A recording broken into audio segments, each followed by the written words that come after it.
back in beautiful British Columbia. As you can see, we had to get up here because the grass was starting to grow. It's going to start outgrowing us. If you can see it underneath all this white stuff. Yeah, lots of grass. Anyways, so you can probably tell I'm wearing a mask because our fearless leaders have said that apparently the virus is more deadly up here than anywhere else in the world. Why? I'm not sure. But all I can say is I agree a little bit with King George. If you'll buy that, then I got some oceanfront property in Arizona you'd probably like to check out. Anywho, it's so bad that they're discriminating kids for not wearing them, barricading churches. I guess I only have one thing to say about that.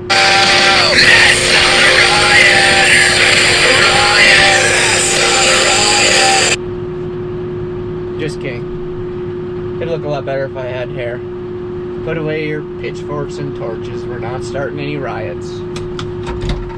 But I do want to talk a little bit about personal choice. So, you remember shop class? You go in there and you grab your palm sander, you put on your little white mask. Well, you're supposed to anyways. And you do your sanding and you carry on, the bell rings. You go to the bathroom at the end of the day, you get to look in the mirror to see that you just look like a big dust ball. So you take your mask off, you got this big red ring, and yet there's still sawdust in the mask.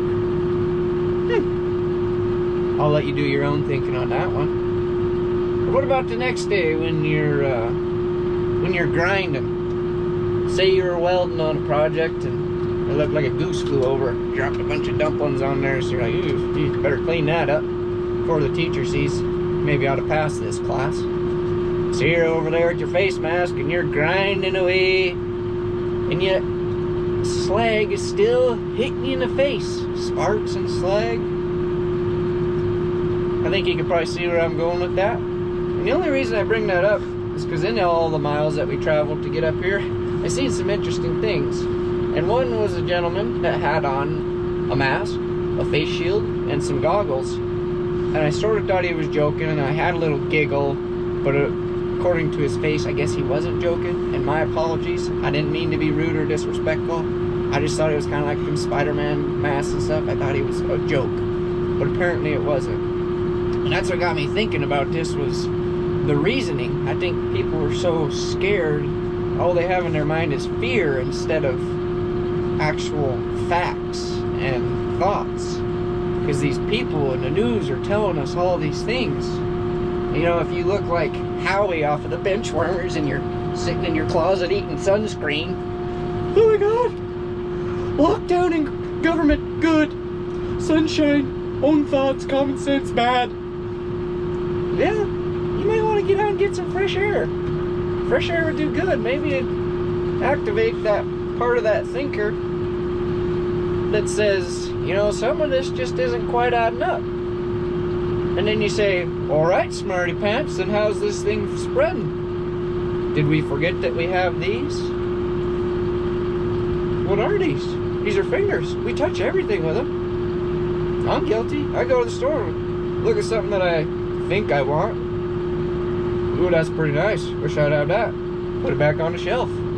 Some other person buys it. And what's he do with his hands after that? We were taught at a young age to keep our hands to ourselves and to wash before eating. Don't pick your nose. Don't pick your ears. Don't be rubbing in your eyes. You got a couple other orifices, but I guess if you want to play with them, wash your hands as well. But you know, it just gets back to personal choice. I think we all finally need to agree to disagree. That whether you do or don't, it's okay. Because now they have this bad boy that we're putting in people. And if we have that and we have the masks, then why does one side need to worry if the other side doesn't have it? I guess that's what I'm having a hard time understanding. And I'm not here to create conflict or nothing else. I don't want to argue. If you do want to have an adult conversation sometime over a sit down and coffee, you know, I've I mean, I'm a cowboy now, rancher, I guess to say. Maybe shouldn't claim to be either. But contrary to what some might think, I went through quite a few years of college, and all that was science. So if you want to have an educated conversation sometime, we can sit down like an adults and have a conversation. But I think after that, we'll still kind of logically understand what's going on here. And so my point is, we just need to get back to personal choice. It's still our lives. If I wanted somebody to run my life, I'd go find the most random person and say, listen, buddy, I just kind of want you to run my life. Here's my social security number, my bank account. Do with it what you may. Just run my life. Doesn't sound very appealing to me.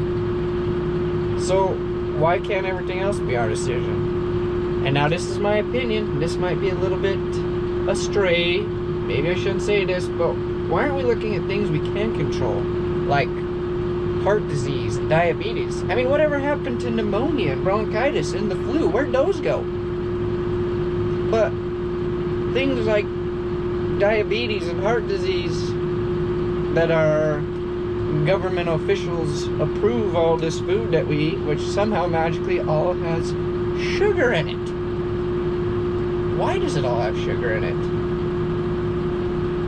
I'm not going to say why. But anyways, we can be controlling those types of things. Generally speaking, modest terms, like I said, I don't have all the answers. I'm just speaking out loud. Had a lot of miles of travel and had to think of something. Old Abe here, he thought of a few things too. He's a pretty good thinker. But you know, it just goes back to people kind of getting out and understanding what drives this country.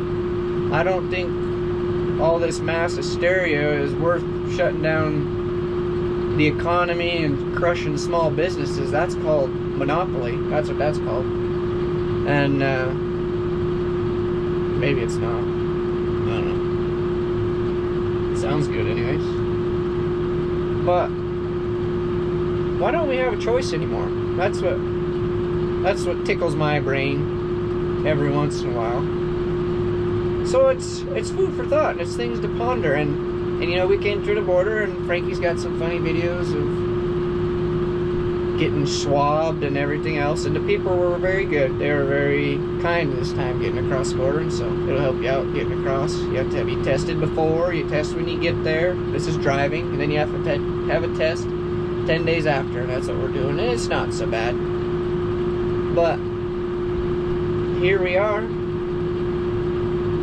not wearing a mask. That was just for dramatic effect. But I think it does need to get back to personal choice. If the news would let go of it and stop rambling about all these cases, nobody would know. That's the point. They never advertised how many cases of the flu were going on during the flu season because they didn't want to scare people. I mean, why are we scaring people now? So what I'm getting back to is we need to start having a little fun, enjoying our lives, living our lives, because it's, if you want to wear a mask, wear a mask. Like I said, I don't have any differences either way. If you want a vaccine, get the vaccine. But one side shouldn't dictate whether the other side does or doesn't. That's all I'm saying. And not hurting anybody's feelings.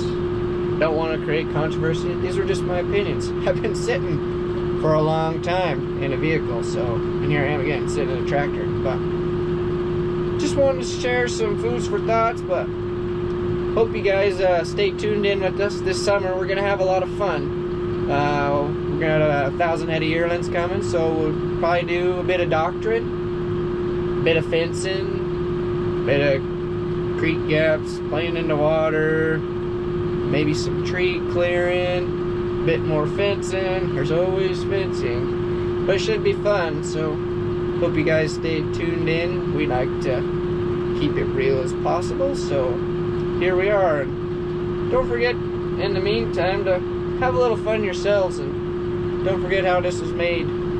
Don't forget about the lumber and the oil and the gas and the egg people.